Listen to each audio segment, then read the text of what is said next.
देसी गाय का गोबर ही शुद्ध है। लेकिन ऐसे देखकर पता नहीं चलता।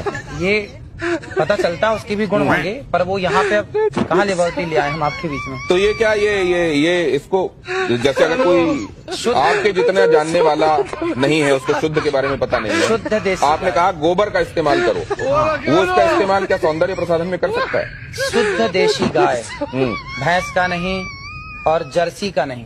जर्सी का तो बिल्कुल नहीं, भैंस का तो बिल्कुल नहीं, केवल शुद्ध देसी गाय वेद लक्षण। उस गाय के गोबर में गुण है, उस गाय के मूत्र में अर्क में गुण है, सबके मूत्र में गुण नहीं है।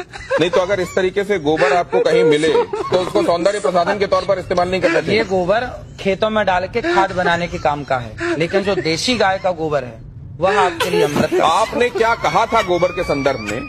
क्या आपने इस तरीके के भेद बताते हुए कहा था? जरा वो देखते हैं, वो सुनते हैं। एक बार दिखाइए जरा, फिर उसके बाद चर्चा में वापस आते हैं। आपने कभी गाय के गोबर से अपने मुंह को धुला? नहीं।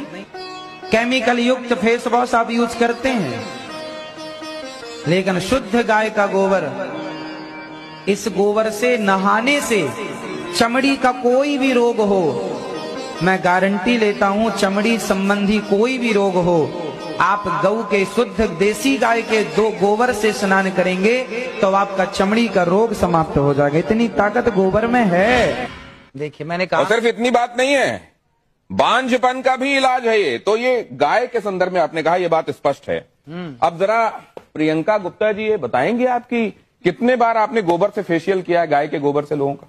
सर मैंने तो आज तक, जो मेरी इंडस्ट्री है इसमें मुझे कहीं पे भी पढ़ाया और सिखाया नहीं गया कि गोबर से आप फेशियल कर सकते हो या गोबर से अपनी स्किन को चमका सकते हो। और जैसे कि बाबा जी बता रहे हैं, और अगर ऐसा है तो इसके ऊपर रिसर्च जरूर करना चाहिए।